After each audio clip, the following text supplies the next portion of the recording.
चलिए दोस्तों, तो आज हम लोग देखेंगे जो हार एकेडमी सेशन में जेटेड का साइंस का टॉपिक है, जिसमें सबसे पहले देखेंगे हमारे आसपास के पदार्थ, यानी कि हमारे आसपास के जो भी पदार्थ हैं उस विषय में हम लोग जानेंगे, जो कि साइंस का टॉपिक है।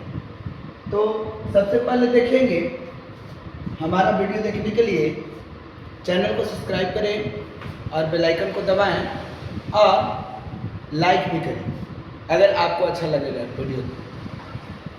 तो चलिए आज की क्लास स्टार्ट करते हैं। सबसे पहले हम देखेंगे कि हमारे आसपास के पदार्थ, तो हमारे चारों ओर जितनी भी वस्तु दिखाई पड़ते हैं या दिखाई देते हैं, चाहे वो कोई भी वस्तु है, वो सभी हमारे आसपास के पदार्थ हैं। जैसे कुर्सी हो गया, मेज हो गया, टेबल हो गया, ये सब हमारे आसपास के पदार्थ हैं। इसके अलावा भी बहुत सारे पदार्थ हैं। जैसे सबसे पहले देखेंगे यहाँ पर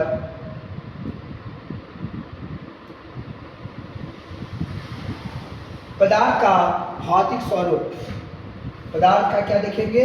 भौतिक स्वरूप। तो पदार्थ क्या है, सबसे पहले जानेंगे पदार्थ। तो इस विश्व में प्रत्येक वस्तु जिस सामान्य से बनी है उसे वैज्ञानिकों ने पदार्थ के नाम दिया है। वे सभी वस्तुएं जिनका द्रव्यमान होता है और जो स्थान घेरती है वे पदार्थ कहलाती है। यानी कि वैसे वस्तु जो स्थान घेरता है तथा जिसका कुछ ना कुछ द्रव्यमान होता है उसे हम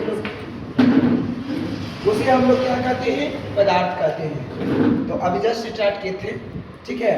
तो यहाँ पर देखेंगे कि पदार्थ यानी कि जितनी भी वस्तु हैं, वस्तु कहने का मतलब हुआ कि जो स्थान घेरता है। जैसे मान लेते हैं कि ये हम रख दे रहे हैं, यहाँ रख रहे हैं, तो ये स्थान घेर रहा है ना। या फिर ये बुक है, बुक उठा कर यहाँ रख दिए, ये भी स्थान घेर रहा है।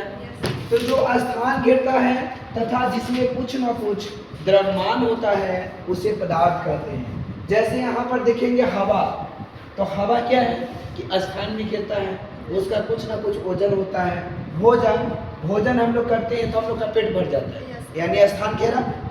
और भोजन का कुछ ना कुछ वजन होता है, जैसे केला खा लीजिए, सेब खा लीजिए, तो हम लोग लेते हैं ना झुकवा के, तो उसका कुछ ना कुछ वजन है। इसी प्रकार से पत्थर हो गया, बादल हो गया, तारे हो गए, यानी दुनिया का आज सभी वस्तु जो है वो कहीं ना कहीं पदार्थ है, ठीक है। अब इसमें देखेंगे कि यहाँ पर तक कि पानी की एक बूंद या रेत भी पदार्थ का कण है, ठीक है। अब पांच तत्व की अवधारणा क्या चीज है? पंच तत्व की अवधारणा। तो प्राचीन काल से ही, प्राचीन काल का मतलब बहुत पहले से बात करेंगे कि बहुत पहले से मनुष्य अपने आसपास को समझने का प्रयास करता रहा है। भारत के प्राचीन दर्शन पदार्थ को 5 मूल तत्वों में वर्गीकृत किया गया है। पदार्थ को कितने मूल तत्वों में वर्गीकृत किया गया है? 5 मूल तत्वों में। पहला है वायु, दूसरा है पृथ्वी, अग्नि, जल, आकाश, यानी 5 तत्वों में उसको बांटा गया है। पहले के परंपरा की बात करेंगे तो पहले के जो लोग हैं वो पदार्थ को कितने तत्वों में बांटे हैं? 5 तत्वों में। कौन कौन है? वायु, पृथ्वी, अग्नि और जल और आकाश। उनके अनुसार इन्हीं 5 तत्वों से सभी वस्तुओं बने हैं, चाहे वो सजीव हो या निर्जीव। यानी कि प्राचीन काल में ही माना गया है कि जितनी भी वस्तु का निर्माण हुआ है उसका निर्माण में मात्र 5 तत्व भाग लिया है, ठीक है। 5 तत्वों में आपका वायु हो गया, पृथ्वी हो गया, अग्नि हो गया, जल हो गया, आकाश। इसी तत्व से वो निर्जीव जीव है या सजीव हो उसका निर्माण हुआ है, ठीक है। आगे देखेंगे पदार्थ के कणों के मुख्य अभिलाषणीय गुण, यानी कि पदार्थ के कण के कुछ गुण है, उसका नेचर है, जिसके बारे में हम लोग सबसे पहले जानेंगे, यानी कैरेक्टर है। तो कणों के बीच रिक्त स्थान होता है। पदार्थ के कणों के बीच क्या होता है? रिक्त स्थान होता है। जब हम चाय, कॉफी, नींबू, पानी बनाते हैं तो एक पदार्थ के कण दूसरे पदार्थ के कणों के रिक्त स्थानों में समावेशित हो जाता है। जैसे यहाँ पर इसको समझने का प्रयास करेंगे कि एक बीकर लिए, एक बीकर में क्या किए हम लोग? वाटर डाल दिए यानी जल डाल दिए, जल ऐसे डाल दिए, ठीक है, यानी इसमें क्या डाल दिए, जल।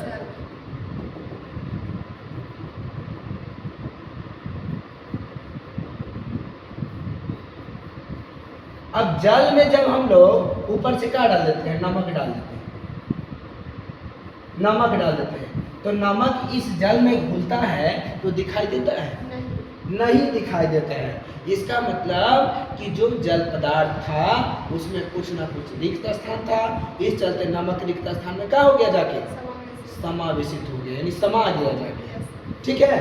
तो यहाँ पर देखेंगे कि जो जिसमें समाएगा, अब मान लीजिए जल में समा गया नमक, तो जल हो जाएगा विलायक, जल क्या हो जाएगा, विलायक, और जो समा गया उसको हम लोग बोलेंगे विलय, ठीक है। अब जब दोनों विलय और विलायक मिल जाता है तो क्या बनता है, विलयन, विलयन बन जाएगा। विलयन बनाने के लिए क्या क्या चाहिए, तो विलय चाहिए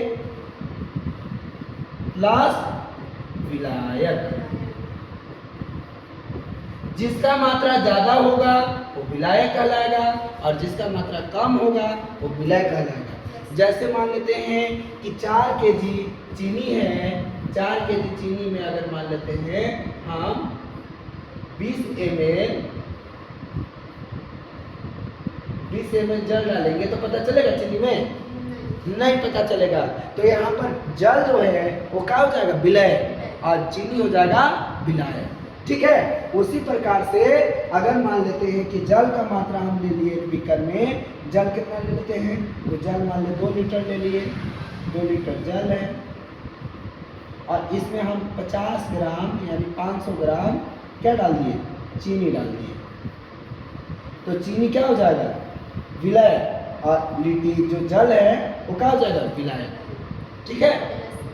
अब देखिए आगे, तो यहाँ पर पहला कैरेक्टर हम लोग देखिए कि कणों के बीच में क्या होता है, रिक्त स्थान होता है। जैसे जल में हम लोग तैर पाते हैं ना, तो जल में तैरने का रीजन है कि जल में रिक्त स्थान पाया जाता है। अगर रिक्त स्थान नहीं पाया जाता तो हम लोग तैर पाते, नहीं तैर पाते। अगला है कि निरंतर गतिशील होते हैं, पदार्थ के कण निरंतर क्या होते हैं, गतिशील होते हैं, उनमें गतिज ऊर्जा होती है, तापमान बढ़ाने पर कणों की गति तेज हो जाती है। जैसे मान लेते हैं कि हम लोग किसी चीज को जब गर्म करते हैं तो जल्दी घुलता है, ठीक है, और बिना गर्म में भी घुलता है, लेकिन घुलने की प्रक्रिया क्या होता है, स्लो होता है, ठीक है। तो इसी को कहते हैं हम लोग निरंतर गतिशील होता है, पदार्थ के कण क्या होता है, निरंतर गतिशील होता है। आगे है कि विसरण, यानी कि दो विभिन्न पदार्थों के कणों का स्वतः आपस में मिलना ही विसरण कहलाता है, ठीक है। हमें यह भी पता चलता है कि गर्म करने पर विसरण की दर क्या होता है, तेज होता है, यानी दो पदार्थों को जब आपस में मिलाते हैं तो मिलने की प्रक्रिया को क्या कहेंगे, विसरण कहते हैं, ठीक ना। और गर्म करेंगे किसी भी पदार्थ को तो विसरण क्या होगा, तेजी से होगा। अगला है कि एक दूसरे को आकर्षित करना, एक दूसरे को क्या करना, आकर्षित करना। तो पदार्थ के कण क्या करते हैं, एक दूसरे को आकर्षित करते हैं। पदार्थ के कणों के बीच एक बल कार्य करता है, यह बल कणों को एक साथ रखता है। इस आकर्षण बल का सामर्थ्य प्रत्येक पदार्थ में अलग अलग होता है। प्रत्येक पदार्थ का आकर्षण शक्ति क्या होता है, अलग अलग होता है, एक जैसा नहीं होता। जो जितना शक्तिशाली है उतना ज़्यादा उसके अंदर आकर्षण होगा, जो उससे कम होगा उसका आकर्षण शक्ति उससे कम होगा, ठीक है। अब आगे हम लोग देखेंगे, अगला पॉइंट है पदार्थ की अवस्था। पदार्थ की क्या है, अवस्था। तो पदार्थ हम लोग जाने कि जो स्थान गिरता है और जिसका कुछ न कुछ वेट होता है यानी भार होता है, उसी को हम लोग क्या कहते हैं, पदार्थ। अब पदार्थ को मुख्य रूप से अवस्था में बांटा गया है। तो आपने आसपास के पदार्थों को ध्यान से देखने पर हमें पता है कि ये 3 विभिन्न रूपों में पाया जाता है। यानी पदार्थ कितना रूप में पाया जाएगा, तो 3 विभिन्न रूप में पाया जाएगा। तो पदार्थ की अवस्था में सबसे पहले हम लोग देख लेते हैं पदार्थ। पदार्थ की 3 गो अवस्था है। कितना अवस्था है, 3। मुख्य रूप से 3 गो है, ऐसे 5 गो है, ठीक है। तो मुख्य रूप से 3 गो है। आपका हो जाएगा ठोस, दूसरा हो जाएगा द्रव, और तीसरा हो जाएगा गैस। अब इन तीनों को हम लोग एक एक करके पढ़ेंगे, ठीक है। पदार्थ के मुख्य रूप से अवस्था कितना है? 3 है। ऐसे देखा जाए तो 5 अवस्था है, ठीक है। उसको भी आगे देखेंगे हम लोग ना।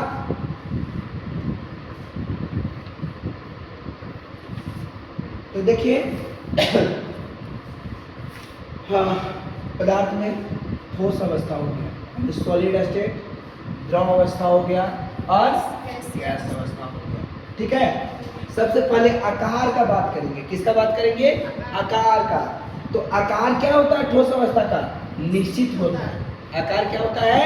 निश्चित होता है। जैसे ये है ना पेन, ये पेन को अगर मान लेते यहाँ रखे हैं तो भी इतना ही आकार है, इसका आकार चेंज हो रहा है। अगर इसको वाटर में ले जा करके रख देंगे तो चेंज होगा, बोतल में रख देंगे चेंज होगा, टेबल में रखेंगे चेंज होगा, नहीं होगा। तो ठोस का आकार निश्चित होता है, उसका आकार चेंज नहीं होता है। अगला है द्रव। तो द्रव अनिश्चित, यानी इसका आकार अनिश्चित होता है। बोतल में पानी को डाल दीजिए तो बोतल का आकार ले लेगा, डिब्बा में डाल दीजिए तो डिब्बा का आकार ले लेगा, फर्श में बिछा दीजिए तो फर्श का आकार हो जाएगा। उसी प्रकार से गैस, तो गैस का भी आकार क्या होता है? अनिश्चित होता है। गैस को जिस बोतल में भरिएगा वैसा आकार ले लेगा। बड़ा बोतल में भर दिए बड़ा आकार हो जाएगा, छोटा बोतल में भरिए छोटा आकार का हो जाएगा। आयतन, आयतन क्या होता है? तो ठोस का आयतन निश्चित होता है। आयतन क्या होता है? निश्चित, यानी जितना एरिया घेर रहा था उतना ही एरिया घेरेगा, उससे ज्यादा नहीं घेरेगा। अगर 1 लीटर है तो 1 लीटर रहेगा। अब यहाँ पर द्रव में भी देखेंगे तो द्रव का भी वही चीज है कि इसका आकार क्या होता है? आकार, आयतन निश्चित होगा ना। क्या निश्चित होगा? आयतन निश्चित होगा, ठीक है। उसके बाद गैस का अनिश्चित होता है। गैस का आकार भी अनिश्चित और आयतन भी निश्चित। द्रव का क्या? तो आकार अनिश्चित होता है लेकिन आयतन निश्चित होता है। ठोस का आकार और आयतन दोनों निश्चित होता है, ठीक है। आगे है संपीड़न। तो संपीड़न की बात करेंगे तो संपीड्यता, संपीड्यता क्या होता है? इसका नगण्य होता है। अगर मान ली ईटा है तो ईटा के कितना दबा के छोटा कर देंगे हम लोग? नहीं ना होगा, क्योंकि ईटा टूटेगा नहीं तो दबे नहीं करेगा वो, ठीक है। तो उसका जो संपीड्यता है वो नगण्य होता है, नहीं होता है, नहीं होता है, उसको समझना है। और द्रव का क्या होता है? होता है लेकिन बहुत कम होता है। पानी को दबा सकते हैं हम लोग लेकिन ज़्यादा नहीं दबा सकते। और गैस का क्या होता है? काफ़ी अधिक होता है। जितना एकदम खूब लगा के हम लोग भरेंगे भर जाएगा। जैसे टायर में हवा भरते ना हैं, प्रेशर दे करके पूरा भर देते हैं, ठीक है। तो वो संपीड्यता हो गया। आगे है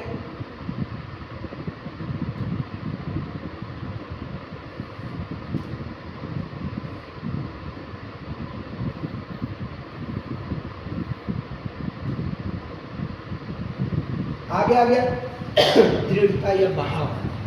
क्या है? दृढ़ता या बहाव। तो ये दृढ़ होते हैं और बहते नहीं है। दृढ़ का मतलब मजबूत। तो ठोस क्या होता है? मजबूत होता है लेकिन बहता नहीं है। ईटा बहेगा? नहीं बहता है। अब ये क्या होता है? तरल में बहाव होता है। क्या होता है? तरल में बहाव होता है, बहता है। पानी नहीं बहता है, देखे ना। तो ठोस द्रव दोनों बहता है। याद रखिएगा कि ठोस भी बहेगा और द्रव भी बहेगा, दोनों में बहने का गुण पाया जाता है। ठोस में भी बहने का गुण होता है और द्रव में भी बहने का गुण होता है। तेजी से सभी दिशाओं में क्या करते हैं? बहते हैं। गैस को खुला छोड़ दीजिए, पूरा बह के इन्होंने फैल जाएगा, ठीक है। आगे देखिए ठोस अवस्था। तो ठोस अवस्था में देखिए बाह्य बल लगाने पर भी ठोस अपने आकार को बनाए रखने में बल लगने पर ठोस टूट सकते हैं। बल लगाएंगे तो ठोस क्या हो जाता है? टूट जाता है। लेकिन इनका आकार नहीं बदलता है। आकार बदलेगा? ईटा को कितना ही प्रेशर लगा दीजिए इसका चिपाएगा? वो नहीं चिपाएगा, क्योंकि उसका क्या होता है? फिक्स होता है। किसी स्थिति में वो क्या होगा? दृढ़ होता है, फिक्स होता है, मजबूत होता है। आगे द्रव। तो द्रवों में बहाव होता है और इनका आकार बदलता है, इसलिए दृढ़ नहीं होते हैं बल्कि तरल होते हैं। द्रव में ठोस द्रव गैस का विसरण संभव है। जलीय जंतु जल में घुलनशील ऑक्सीजन के कारण ही श्वसन क्रिया करते हैं। यानी जलीय जीव में मान लेते हैं मछली लेंगे तो मछली कैसे श्वसन क्रिया करेगा? अगर जल के अंदर ऑक्सीजन विसरण के रूप में नहीं रहेगा तो मछली श्वसन क्रिया कर पाएगा? नहीं कर पाएगा। इसीलिए क्या होता है यहाँ पर कि द्रव में बहाव तो होता है, बहाव तो भूमिका इसका आकार भी बदलता है, इसलिए इसे दृढ़ नहीं बल्कि तरल होते हैं। द्रव में ठोस द्रव गैसों का विसरण संभव है, यानी द्रव में ठोस भी मिल सकता है, गैस भी मिल सकता है, दोनों मिलकर रह सकता है। जैसे चीनी को डालेंगे तो चीनी मिल जाता है, ठोस अवस्था में था। अब उसमें मान लें गैस को डाल दिया, ऑक्सीजन को, वो मिल गया क्योंकि वो गैसीय फॉर्म में था। तो द्रव में याद रखिएगा कि ठोस भी मिल जाएगा और गैस भी मिल जाएगा। आगे है जैसे जलीय जीव ऑक्सीजन का शोषण करते हैं। गैसीय अवस्था तो गैस की संपीड़ितता काफी अधिक होती है, जितना प्रेशर के साथ उसको भरिए भर दीजिएगा। ठीक है, छोटा से छोटा बर्तन में टिप टिप के पूरा भर सकते हैं, बस बर्तन का बाहर का लेयर मजबूत होना चाहिए, नहीं तो ब्लास्ट करके निकल जाएगा। ठीक है, अगर मजबूत रहेगा तो भरते रहिए तो उसको भरागा। तो यहाँ पर दिया हुआ है कि गैस की संपीड़ितता काफी अधिक होने के कारण कम आयतन वाले सिलेंडर में अधिक गैस संपीड़ितता की जाती है। छोटा सा गैस का सिलेंडर होता है, उस 15 केजी 19 केजी भर दिया जाता है ना। ठीक है, तो वो संपीड़ितता के कारण अगर मान ले पानी भरना की कहा जाएगा तो पानी उतना नहीं भरा। जैसे हमारे घरों में प्रयुक्त LPG CNG जिसको हम लोग ठूस ठूस के भरते हैं क्योंकि संपीड़ित ज्यादा है। आगे है क्या पदार्थ अपनी अवस्था को बदल सकता है? उसको जब उसको भरा जाता है उसके बाद वो लिक्विड फॉर्म बदल जाता है गैस। हाँ, LPG गैस इतना ठूस ठूस के भर ही दिया जाता है तो लिक्विड में बदल जाता है। उसका जो कण है ना बहुत पास पास हो जाता है, जब पास पास हो जाता है तो लिक्विड में बदल जाता है। आगे देखिए क्या पदार्थ अपनी अवस्था को बदल सकता है? तो जल पदार्थ के 3 अवस्थाओं में हो सकता है, ठोस रूप में, द्रव रूप में और गैस रूप में। तो पदार्थ की अवस्था बदलते रहता है, ऐसा नहीं है कि नहीं बदल सकता है। जैसे हम लोग बात करेंगे कि जल, तो जल का बहुत सारा अवस्था ठोस में भी रहता है, द्रव में भी रहता है, गैस में भी रहता है।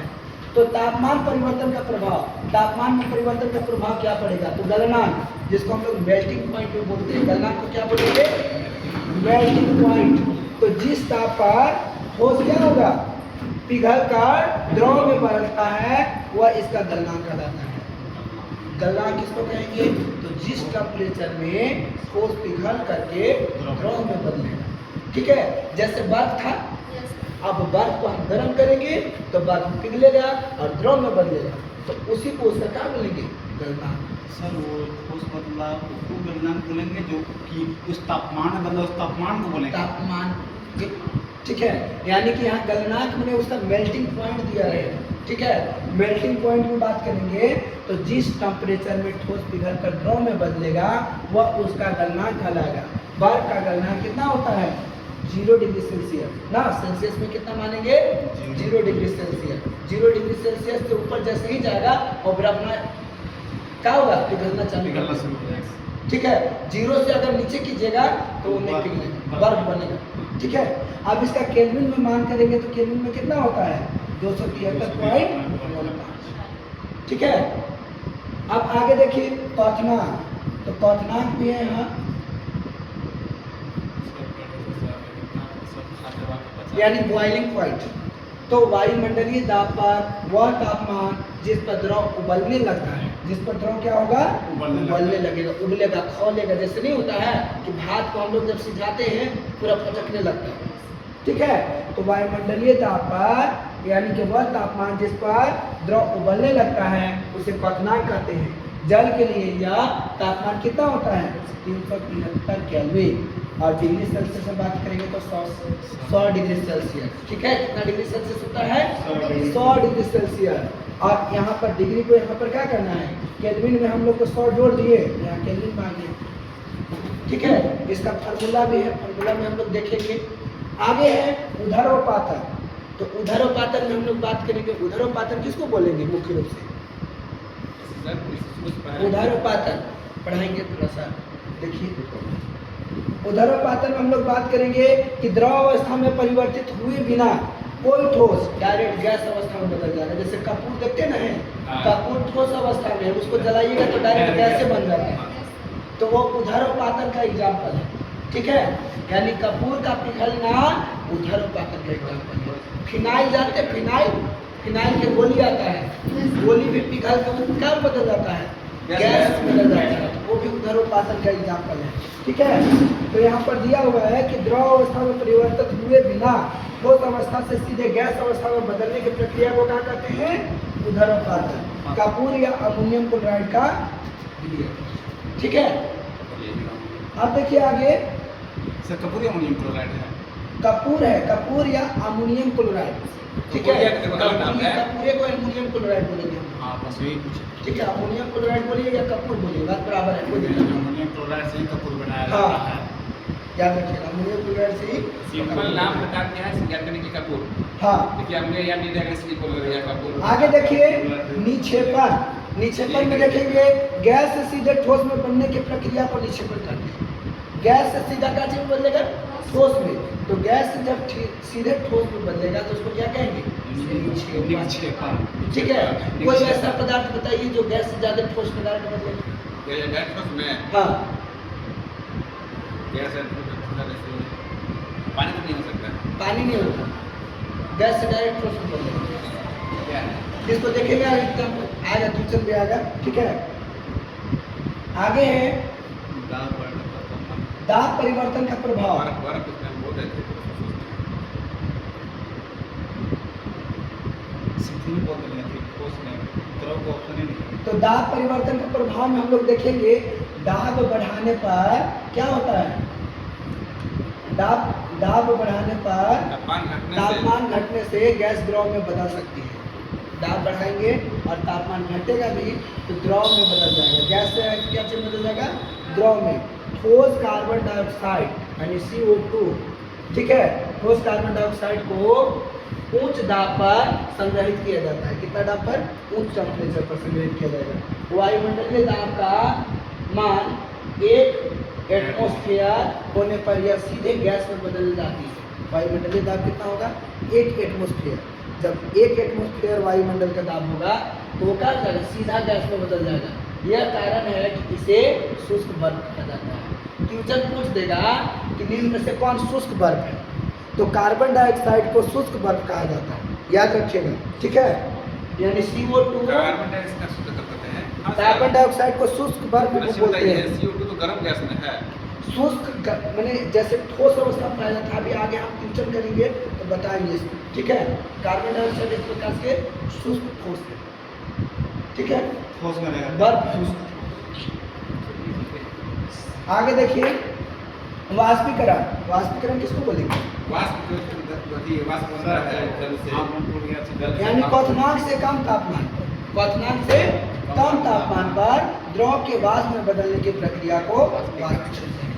क्वथनांक से कम ताप पर वाष्प में बदल जाएगा तो उस प्रक्रिया को हम लोग क्या बोलेंगे, वाष्पीकरण। ठीक है, वाष्पीकरण को प्रभावित करने वाले कारक, तो वाष्पीकरण को प्रभावित करने वाले कारक कौन है, सतह का क्षेत्रफल, यानी सतह में कितना क्षेत्रफल है, कम क्षेत्रफल है कि ज़्यादा क्षेत्रफल है। जैसे मान लेते हैं, देखिएगा क्या होता है ना, कि दूध को थाली में रख दीजिए तो जल्दी ठंडा हो जाएगा, और बोतल में रख दीजिए, गिलास में रख दीजिए तो तेज से ठंडा होगा। क्योंकि उसको ठंडा निकलेंगे तो उसको निकलने के लिए क्षेत्रफल प्रभावित कर रहा है ना, इसीलिए यहाँ पर दिया है कि वाष्पीकरण को क्षेत्रफल प्रभावित करता है। ठीक है ना, हाँ सर। जैसे दारू देखते हैं ना, दारू बनता है तो टोटी से चूता है, तली तली तली तली। नहीं, अनुभव बनता है। ठीक है, अनुभव बनता है मेरा टोटी वाला। हाँ, वैसे भी बन रहा होगा, लेकिन डायरेक्टली मैंने ज़्यादातर लोग जो है ना टोटी वाला बनाता है। आगे देखिए, सही बात है, बनाया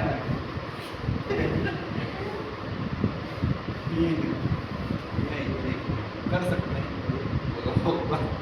तो देखिएगा यहाँ कि सतह का क्षेत्रफल वाष्पीकरण को प्रभावित करता है।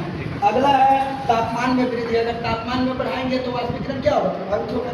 टेम्परेचर ज़्यादा देंगे तो ज़्यादा वाष्प बनेगा, कम करेंगे तो कम वाष्प हो जाएगा। ठीक है, आर्द्रता में कमी, आर्द्रता में नमी, तो नमी अगर ज़्यादा रहेगा तो वाष्प कम बनेगा, और नमी अगर कम रहेगा तो वाष्प ज़्यादा बनेगा। ठीक है, वायुमंडल की गति में वृद्धि। तेज हवा में कपड़े जल्दी सूख जाते हैं, आजकल बहुत जल्दी कपड़ा सूख जाता है, क्योंकि आजकल वायुमंडल में क्या नमी नहीं है, ये चलते जल्दी सूख जाएगा। बरसात के दिन में घाट ले रही है दिन भर, तब वो नहीं सूखेगा, क्योंकि हवा में नमी रहता है। क्योंकि हवा में नमी रहता है। अच्छा सर, हाँ, बोलिए। यहाँ पर तेज हवा का दिया गया है, जबकि हवा में नमी का तो बातें नहीं हुआ। नमी मैंने आर्द्रता में नहीं आ जाएगा सर। आर्द्रता में नमी होता है। आर्द्रता का मतलब नमी हाँ होता हाँ है। वो समझ। ठीक है, और यहाँ पर वायुमंडल तेज है, जैसे पंखा चला के कपड़ा घाट दीजिए, ठीक है, तो हवा तेज चल रहा है तो जल्दी सूख जाएगा। अब पंखा बंद करके घाट दीजिए तो थोड़ा लेट से सूख जाएगा। टाइम लगेगा। लगेगा ना, यही चीज है। आगे है वाष्पीकरण के कारण शीतलता। तो खुले हुए बर्तन में रखे द्रव में निरंतर वाष्पीकरण होता है। खुला हुआ बर्तन में तेजी से वाष्पीकरण होगा, ठीक है। जैसे हम लोग देखेंगे आगे, वाष्पीकरण के दौरान कम हुई ऊर्जा को पुनः प्राप्त करने के लिए द्रव के कण अपने आसपास की ऊर्जा अवशोषित करते हैं। अपने आसपास की ऊर्जा को क्या करते हैं? अवशोषित करते हैं, जिसके कारण आसपास शीतलता हो जाती है।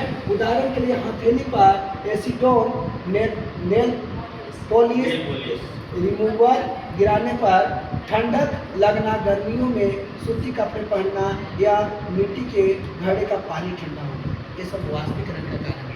अगर पूछ देगा कि मिट्टी में के जो घड़ा है वो किसके कारण ठंडा होता है, तो वाष्पीकरण के कारण होता है। हम लोग को जब गर्मी में सूती कपड़ा पहनते हैं तो ज़्यादा अच्छा महसूस होता है वाष्पीकरण के कारण, ठीक है। कॉटन कपड़ा नहीं पहनना चाहिए, पॉलिएस्टर वाला गर्मी में, ठीक है। आगे है तो देखिए तापमान कैसे मात्रा के तापमान कैसा मात्रा की सब क्वेश्चन पूछ सकता है साइंस वाला, ठीक है। साइंस के सिलेबस में दिया हुआ है टॉपिक 6 to 8। अरे दोनों पढ़ना है, वो पढ़ भी करेंगे। तापमान का सही मात्रक केल्विन होता है, ठीक है।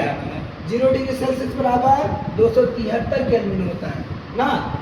0 डिग्री सेल्सियस बराबर 273 केल्विन, ठीक है। अच्छा, ये ऐसा ही मात्रा कैसे सिस्टम है? हाँ, ऐसा ही जो मात्रक। बनेगा उतना हो जाएगा। वो है स्थायी मात्रक नहीं है। हाँ। मतलब अगर 0 डिग्री सेल्सियस कहीं लिखा हुआ है हाँ। तो इसका मतलब समझना है कि 273.15 केल्विन में है, अच्छा, ठीक है।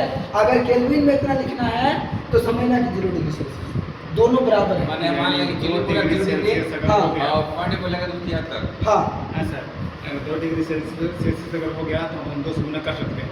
हाँ कर सकते हैं, कोई दिक्कत नहीं। यानी याद रखने योग्य है। हाँ फॉर्मूला है। उसका दाब का स्थायी मात्रा क्या होता है? पास्कल। 1 एटमॉस्फेयर बराबर क्या होता है? 1.01 गुणे 10 के पावर 5 पास्कल। पास्कल दिया हुआ है ना। दाब का स्थायी मात्रा क्या है? पास्कल है। 1 एटमॉस्फेयर बराबर 1.01 गुणे 10 के पावर 5 पास्कल हो गया। आगे है घनत्व। तो घनत्व बराबर फॉर्मूला होता है क्या चीज? द्रव्यमान बटा आयतन। किसी भी चीज का घनत्व निकालना है तो घनत्व निकालने के लिए हम द्रव्यमान बटा आयतन करेंगे, घनत्व निकल जाएगा, ठीक है। आयतन मापने का मात्रक क्या है? तो आयतन हम लोग मापेंगे क्या चीज? घन मीटर स्क्वायर में ना, घन मीटर क्यों ना स्क्वायर। सर? सर क्यों ना होना चाहिए? क्षेत्रफल होता है। घन मीटर क्यों होगा? घन लिख दिया ना, घन लिखने का मतलब ही क्यों है, ठीक है। घन का मतलब ही क्यों, हम स्क्वायर बोल दिए थे ना। ये ढंग से सोचते हैं। साधारण मात्रक लीटर होता है, ठीक है। साधारण मात्रक क्या होता है? लीटर होता है। तो 1 लीटर बराबर 1000 मिलीलीटर। 1 लीटर बराबर क्या होता है? 1000 मिलीलीटर, ठीक है। और 1000 सेंटीमीटर बराबर 1 लीटर, ठीक है। 1000 सेंटीमीटर बराबर 1 लीटर होता है। 1000 सेंटीमीटर लिखिएगा तो 1 लीटर है। सर सेंटीमीटर की सेंटीमीटर, सेंटीमीटर 1000 सेंटीमीटर बराबर 1 लीटर, ठीक है। आगे है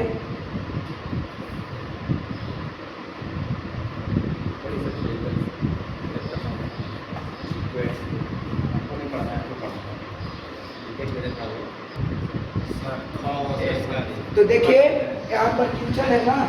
क्वेश्चन हम लोग देखेंगे, क्वेश्चन करेंगे। सबसे पहला क्वेश्चन है कि निम्नलिखित में से कौन सा पदार्थ का उदाहरण है, ठीक है। तो पदार्थ कौन है? यहाँ पर देखेंगे कि विचार। तो विचार क्या पदार्थ हो सकता है? भाव है सर। विचार पदार्थ क्यों नहीं होगा?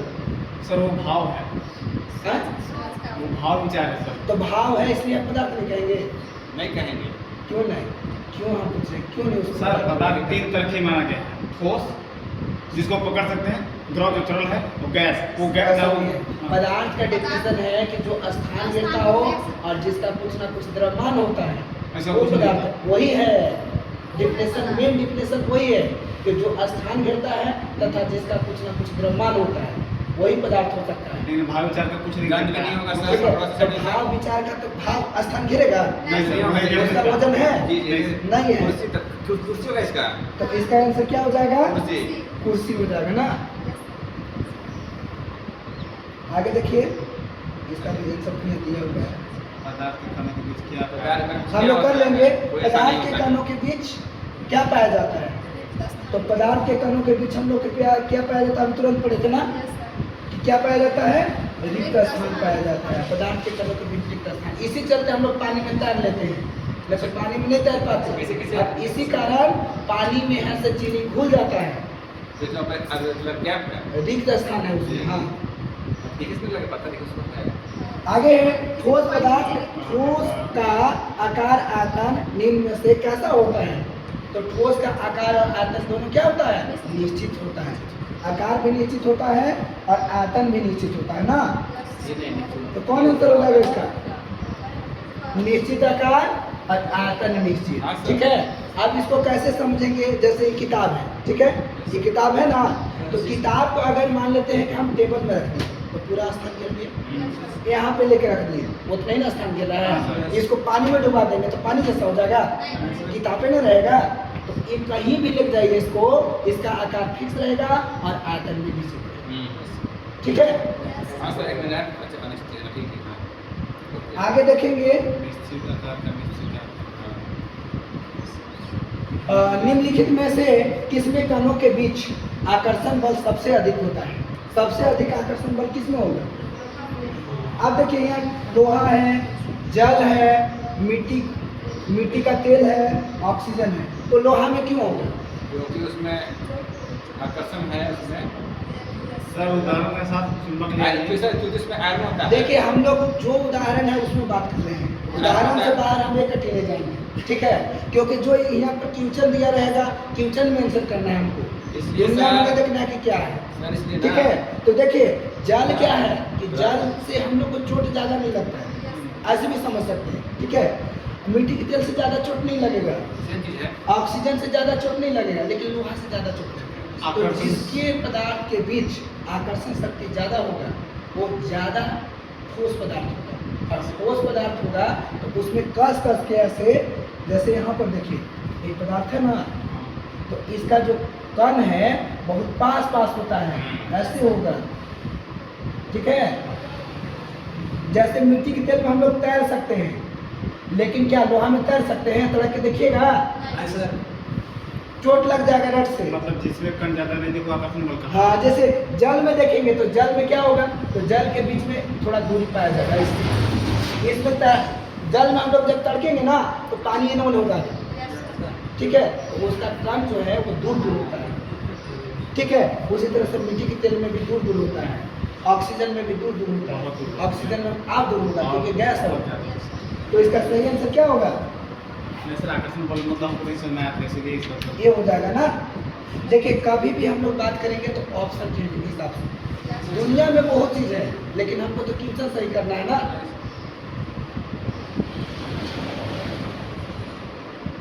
आगे है वह प्रक्रिया जिसमें कोई ठोस पदार्थ बिना द्रव में बदले सीधे गैस में परिवर्तित हो जाता है। तो सीधे तो गैस में वो परिवर्तित जो होगा। तब बताया थे। अभी तुरंत बताया। हाँ?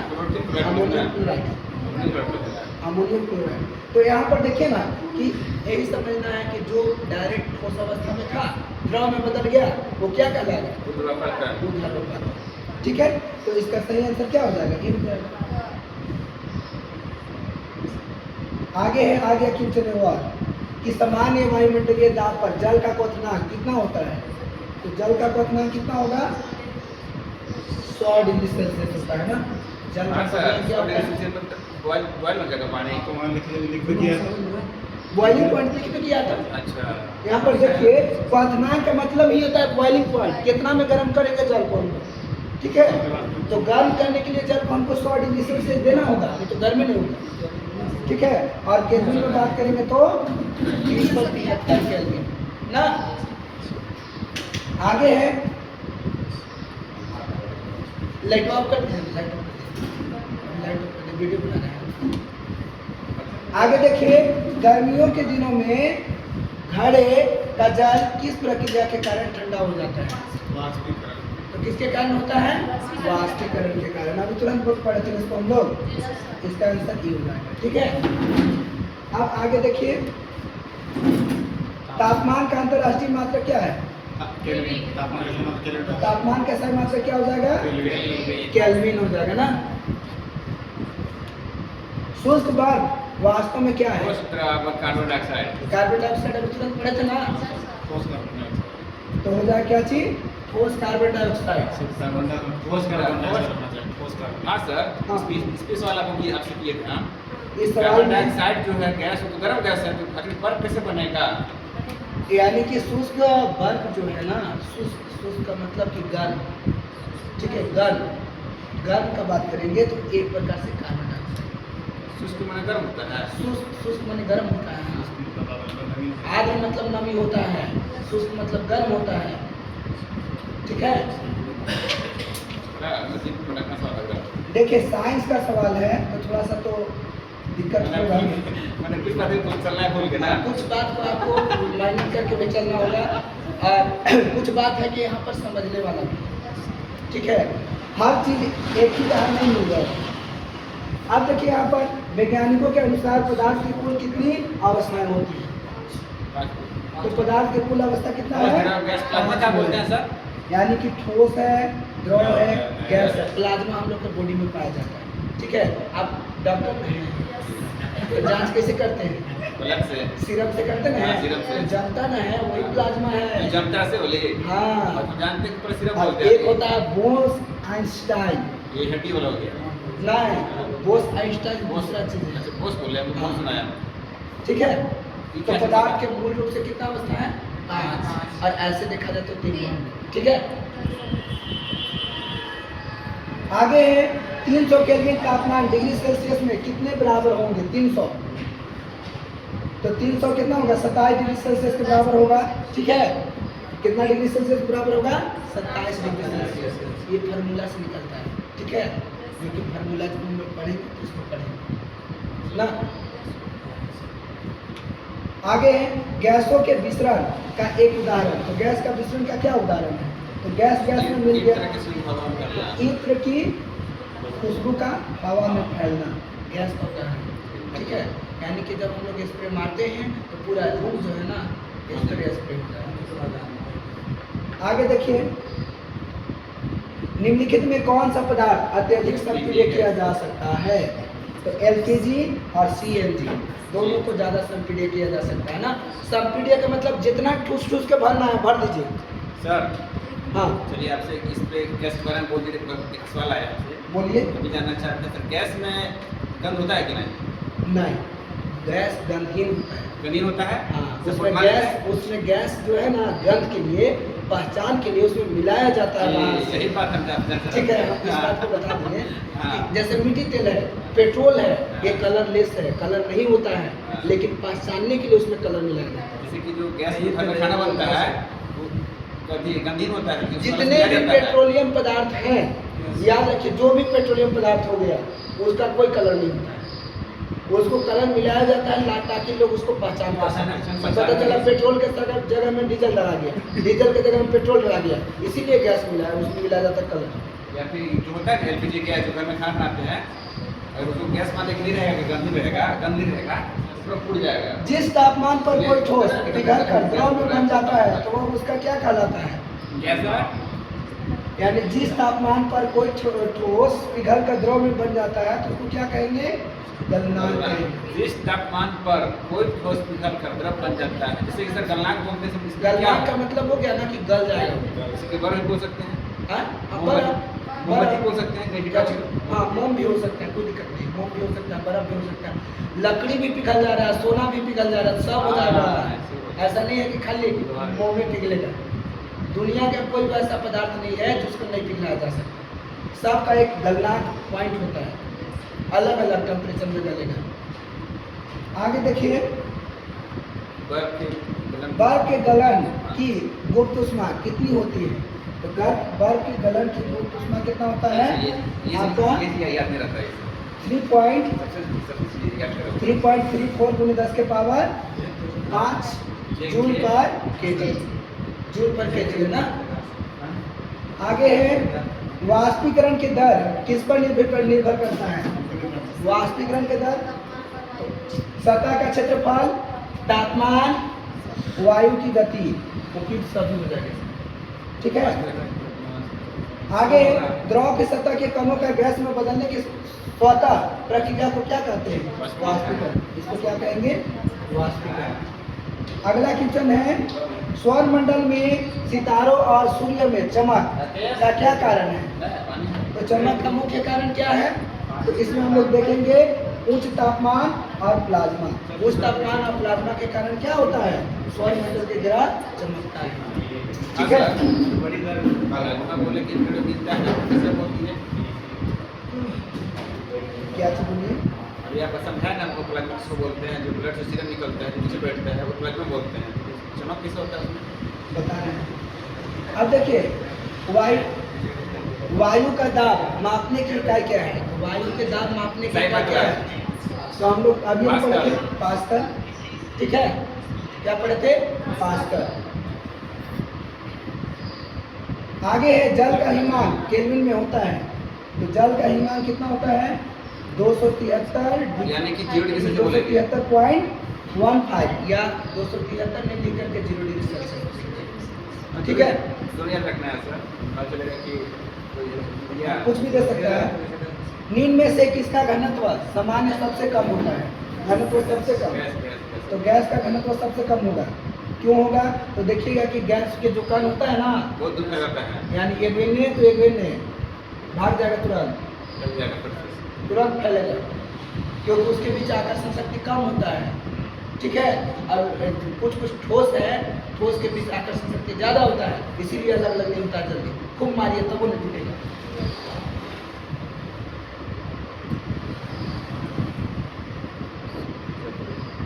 आगे है गर्मियों में हमें किस प्रकार के कपड़े पहनना चाहिए? सूती कपड़ा। वाष्पीकरण नहीं, सूती कपड़ा। सूती कपड़ा पहनेंगे तो वाष्पीकरण में पसीना सोख के फिर अपन खींच लेगा, वाष्प बना देगा। आगे है नैप्थलीन को खुला छोड़ देने पर समय के साथ गायब हो जाती है। यह किस कारण होता है? उधरोपातन। हम लोग देखते हैं ना, चूहा मारने चाहे कीड़ा मकोड़ा नहीं लगे, इसके लिए नैप्थलीन का गोली डाल देते हैं। ठीक है। जैसे चूहा काट रहा है कपड़ा, अब वो कपड़ा में घुसा करके नैप्थलीन का गोली रख दीजिए, चूहा घुस पे नहीं करेगा लगे। आजकल लकड़ी बड़ी आ रहा है सर, स्प्रे नहीं आ रहा है, स्प्रे आ रहा है, छोड़ दीजिए अपना हाँ, गैस। स्प्रे से भी हो जा रहा है। आगे देखिए पदार्थ में बहाव का गुण होता है, निम्न में से कौन सा बह सकता है? तो कौन बहेगा? तो ठोस और द्रव दोनों का कौन है? द्रव और गैस दोनों बहेगा ना। ठोस को छोड़ करके द्रव और गैस दोनों बहेगा, यानी द्रव भी बहेगा और गैस भी बहेगा, दोनों बहेगा। ठीक है। ठोस नहीं बहेगा, ईंटा बहता है, पानी को गिरा दीजिए बह लगेगा, गैस को छोड़ दीजिए वो बह लगेगा। आगे है CNG का पूर्ण रूप क्या है? तो CNG का पूर्ण रूप क्या होता है? कंप्रेस्ड नेचुरल गैस, यानी संपीड्य प्राकृतिक गैस। ठीक है। आगे घनत्व ज्ञात करने का सही सूत्र क्या है? तो घनत्व ज्ञात करने का सही सूत्र क्या हो जाएगा?